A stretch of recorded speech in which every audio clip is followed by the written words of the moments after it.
Help me reach 3,000 subscribers. Hit like and leave a comment. I really do read them all.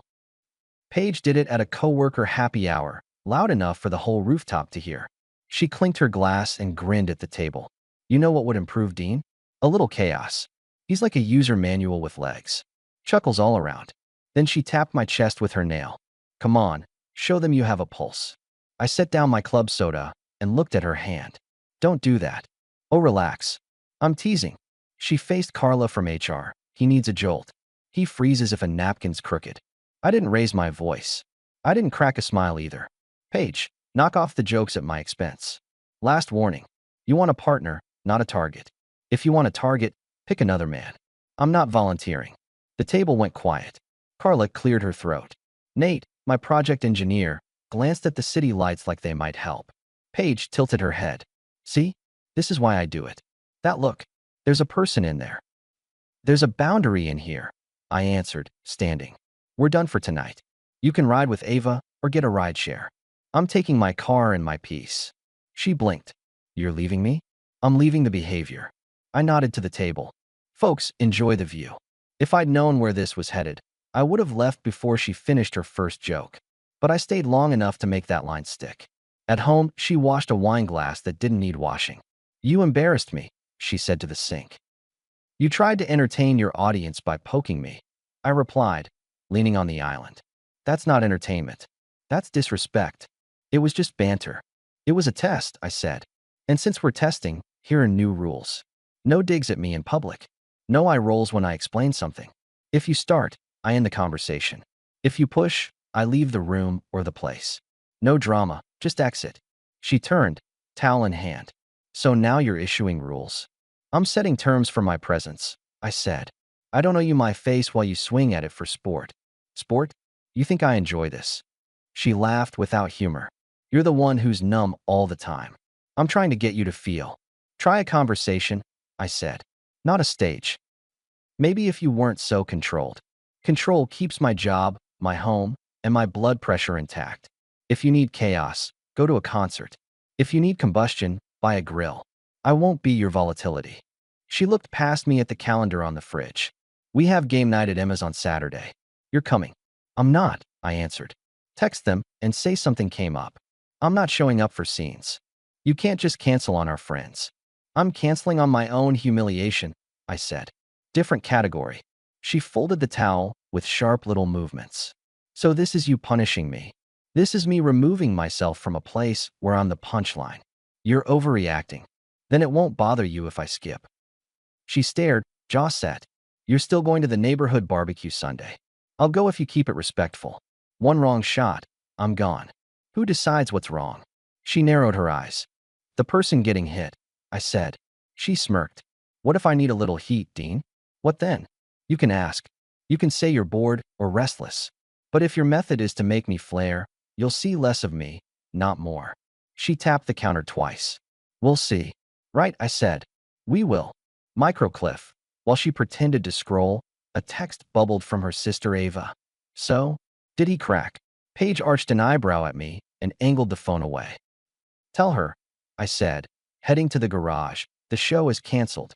2 days later, she slid next to me on the bleachers at our YMCA charity day, eyes soft, voice down. About the other night. I went too far. I know you hate public needling. I kept my arms folded. Kids sprinted drills on the court. Carla sat a few rows down, clipboard resting on her knee. It was cheap, she said. I'm sorry. I watched a boy trip and pop back up. Okay. She searched my face. That's all you've got. I heard you, I said. Thank you. She tucked a strand behind her ear. You look good in this setting, you know. Calm. Competent. Her hand grazed my sleeve. We're a good team when you're not. Retreating. Team works both ways. I nodded toward Carla. And it starts with not recruiting an audience. Paige offered a small smile. Noted. She squeezed my arm. Coffee after this? My treat. Fine, I said, just to show I wasn't made of concrete. On the way out, she drifted toward Carla. See? I can be nice, she joked, but it had a thin edge. Carla looked between us, diplomatic. In the parking lot, Paige dangled my keys. You're driving. I want to sit and stare out the window like a teenager. I brought my work truck, I said. I'm heading straight to the site. You can take your car. Or ride with Ava. She blinked at both vehicles. You split up on purpose? I keep my independence on purpose, I said. Less room for theatrics when there's no captive audience in a passenger seat. She clicked her tongue, then leaned in. I'll make dinner. Your favorite. We can reset tonight. All right. That night, she plated roasted chicken like a cooking show judge, candles lit, music low. Truce? She asked, tapping her glass to my water. Truce, I said, and meant it for the length of the meal. We sat on the couch. I hate fighting, she murmured. Don't start then, I replied. She rested her head lightly on my shoulder. I miss us. Then choose us over sparks. She nodded, quiet. The next morning, I waited outside the tire shop where she said she'd pick me up at 8. At 8:30, no text. At 9, a message finally came. Got caught up talking to Emma. You good? No apology. Just floating the idea that my time had no weight. At lunch, my phone buzzed with a story she posted, a selfie with a caption, life with a spreadsheet, winky face. Comments popped. Liven him up, girl. She liked them all. We met that evening at home. That post, I said, setting my phone on the counter. It was a joke, she replied, rinsing a bowl. It was the same act in pixels. Fine, here's my act. I slid a folder onto the island. New budget. Separate accounts for discretionary stuff. We split essentials down the middle. If you want to liven me up, do it with your own card. She frowned. You're dramatizing. We share. We share the mortgage and utilities, I said. The rest, your call, your funds. Same for me. So I can't plan a weekend away without a committee meeting? She stared. You can plan anything you want, I said. And you can fund it. I'm not paying for tests. She laughed once. Dean the banker. Dean the adult, I corrected. She leaned on her palms. You won't keep this up. I will, I said, because I'm done negotiating respect. She exhaled through her nose. We'll see. Right, I said. We will. Microcliff. She texted Emma while still facing me. He's on a power trip, then turned the phone screen down like cards in a gambler's palm. The week after, I burned out. Not theatrically, just a quiet power down. She tried her usual switchboard routine. Mute, provoke, flirt, snip, circle back, and none of it landed. I got home late Monday and set my lunch container in the sink. She was already in the kitchen, arms crossed. You ignore me now, she started. I don't engage with nonsense, I replied, pouring water. Nonsense? I asked if you'd call the plumber. I scheduled him for Friday. You didn't hear because you prefer volume to sentences. Cute, she said. You think you're above feelings. I'm above fighting for your entertainment, I said. Here's my plan. I move to the guest room for now. I wake at 5.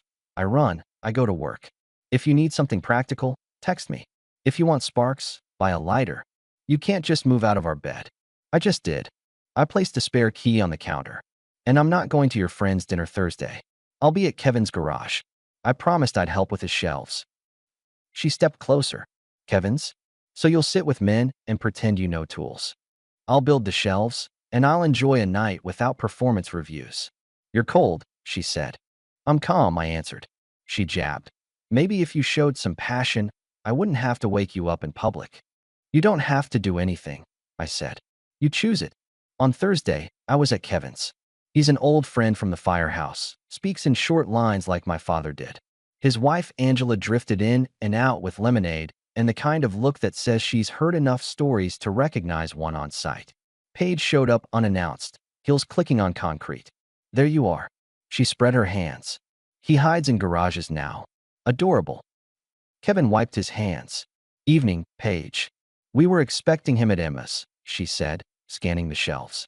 Dean, you can't exile yourself. I'm not exiled, I said, measuring a board. I'm busy. This is what I mean, she told Kevin. He goes robotic. I push, he shuts down. Maybe stop pushing, Kevin said, plain as a hammer. She ignored him. Dean, will you come with me? Now. No, I said, sliding the board through the saw. Angela met Paige's eyes. It's his time. Paige laughed tight. Of course you all take his side. There aren't sides, Kevin replied. There are choices. She whirled on me. You're choosing smallness. I'm choosing peace. She stared, shaken by the room's refusal to fuel her. Fine. Stew in your peace. I finished the cut, dust floating around the shop light. Drive safe.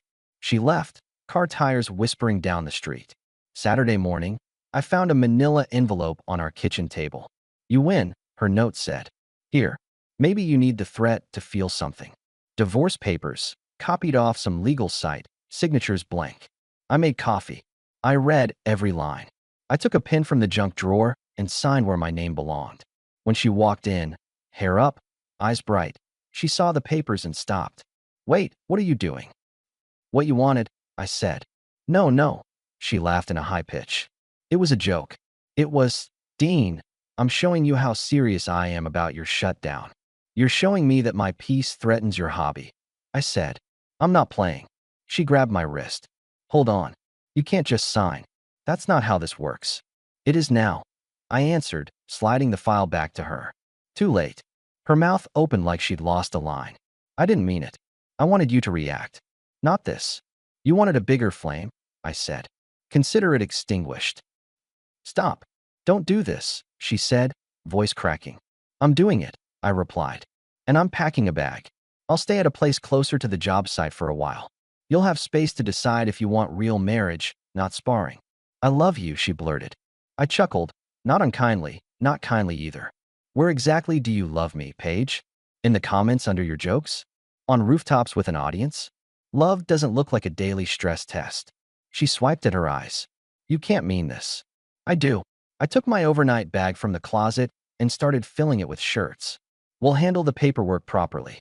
She chased me down the hall. Please, just talk to me. I've talked. I set rules. You wanted fireworks. I zipped the bag. Too late. I walked past her to the garage. Microcliff. As the door clicked behind me, her voice shifted, low, persuasive. Come back tonight. I'll make it right. I promise. I didn't answer. Her counteroffensive started the next day at my office. She arrived with a paper bag that smelled like hot sandwiches and a smile you could hang a poster on. Lunch? She asked, stepping into the break room like we were dating. Carla was there, stirring tea. She raised a brow. Paige laid out napkins. I've been thinking, Dean. You're right. I spin things up. I don't want to spin. Let's reset. I'll support your schedule. I'll stop with the digs. Clean slate. Appreciate the sentiment, I said. I'm still out of the house. She pushed the bag closer. Eat. I've got a meeting, I replied. You can be 5 minutes late, she said. I'm not going to be late. She smiled at Carla. See? He's very by the book. Carla sipped and said nothing. Paige tried again. I'll go to counseling. I'll do the reading, the exercises, all of it. I asked for a simple thing, I said. Respect. You turned it into a game with props. You brought paperwork to the kitchen table to see if I'd flinch. I didn't. I miscalculated. You engineered chaos, I said. I'm uninterested. I'll change. You'll change until you're bored, I said. Then you'll poke. I'm not curious to see when. Carla glanced at her watch like she had somewhere else to be. Paige lowered her voice. I miss my husband. I stood. Then you should have treated him like one. I nodded to Carla. See you at 3. That night, she was waiting outside my apartment building. A photo album balanced on her knee. Don't do this in front of neighbors, I said, stopping a few feet away. I brought our pictures. First trip. First place. Look, she opened to a page with our goofy smiles over a burnt casserole we tried to fix with hot sauce. We can be those people again. We can be older versions of those people, I said. Older people don't pick fights for fun. Come upstairs, she said. Let me show you I'm serious. No, she swallowed. You're really shutting the door. Yes. I'll wait down here, she said, desperate last card. All night. You won't, I said. Security will ask you to move. Don't do that to yourself. She gathered the album, jaw tight. You'll regret this, Dean. I'll risk it. She left with a glare meant to land later. Microcliff, my phone buzzed after midnight. I left soup at your door. I didn't open it. My last trip to the house was logistics. I'd booked movers for Saturday, called the storage unit, lined up a friend with a pickup for the few pieces I didn't trust to strangers. Adult steps. No scenes. She paced the living room as I labeled boxes.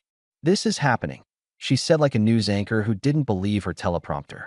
It is, I answered. You're really choosing emptiness over us. I'm choosing still water over turbulence for sport. She crossed her arms. Say you'll reconsider. Say it, and I'll stop. I'll stop everything. You'll stop until you want a hit of drama, I said. We both know your pattern. She planted herself in the doorway. I won't let you take the desk. It's mine, I said, nodding to the receipt I'd printed and taped to the back. Bought it before we married. You kept a receipt? She scoffed. Of course you did. I kept order, I said. That's what bothered you. The movers arrived, two guys in blue shirts who minded their own business. Kevin pulled up behind them with his pickup. He walked in, took one look, and nodded. Let's load. Paige looked past me to Kevin. You're helping him bail? I'm helping him move, Kevin said. A doer's job. She turned back to me. If you leave, you kill any chance. I'm not bargaining with dignity, I said. Step aside. She didn't move. Make me. Kevin scratched his jaw. Paige. She stepped away with a huff, then hovered next to the boxes. Fine. Take your life. See how it feels without color. It already feels quiet. That's enough. She watched as the couch shifted up and through the door. You'll get lonely. I'll get rest. She pointed at the envelope on the console. Then finish what you started. File the papers. Own it. I will, I said, picking up the envelope. By the book. She laughed hard. You can't even say the word. You're afraid of it. I'm careful with what I speak into my life, I answered. Words matter. You're a stone, she said. No wonder I had to shake you. You had to choose me, I said. You kept choosing a reaction. The last box went out. I set my keys on the table. She looked at them like they were a confession. So that's it, she asked. That's it. I took a breath that wasn't dramatic, just necessary. Where do you love me, Paige? In the noise? In the mess? Because I never saw it in the daily hits. I saw a woman fishing for a fire and calling it connection. I'm not your spark plug. Don't walk out, she said, voice shaking. I'm not walking out, I said. I'm walking on. I nodded at the envelope. We'll handle everything properly. No scenes, just signatures. Dean, she whispered. Please. Too late, I said, picking up the last bag. By the book. I walked to the door. She followed a step and then stopped, like her feet found the line I'd drawn months back. You're not even angry, she said to my shoulders. I replied. Then I got tired. I reached for the doorknob. I'm done being your proof of life. I stepped into the afternoon, the movers already strapping furniture. Kevin met my eyes. You good? I'm good, I said. He nodded once. Let's roll. I rented a place on the east side, a 15-minute drive from the job site, with windows that faced morning sun and a small balcony big enough for a chair and a stubborn fern. The lease hurt our budget. The quiet healed everything else. I set up the desk by the window, put the tools on a shelf that didn't wobble, and started sleeping like the clock respected me. We did the paperwork the usual way. No theater, no speeches. We split things evenly and moved on. When folks asked, I said it was mutual. There was nothing to win by telling them about rooftop jokes and kitchen tests. I stopped filling my weekends with noise. I ran earlier. I cooked basic meals. I took the long way home when the freeway backed up, radio off, mind clear. Kevin came by a few times to help hang a heavy mirror or just to sit on the balcony and look at nothing. Angela sent a casserole once with a note that said, "For sturdy mornings." I appreciated the accuracy. Paige sent a few messages in the first month, soft ones, then sharper ones. I kept it respectful and brief. I didn't let her in. She tried one last gesture, a long apology written at 2 in the morning. I didn't reply. It wasn't punishment. It was a boundary that finally stayed put. I'm not in a rush to start anything new. I'm enjoying the stillness and the space. The part of me that used to scan a room for the next jab now scans grocery aisles for decent tomatoes and the laundromat schedule for empty machines. That's the temperature I run at. Calm is not empty. Calm is earned. If you're waiting for a twist where I take it back, you'll be waiting a long time. There's no twist. Just a man who stopped feeding a fire that could burn forever and called it what it was, waste. I didn't win some big prize. I just walked out with my self-respect, a decent lease, a better route to work, and my own keys on my own hook. And that, for me, is plenty.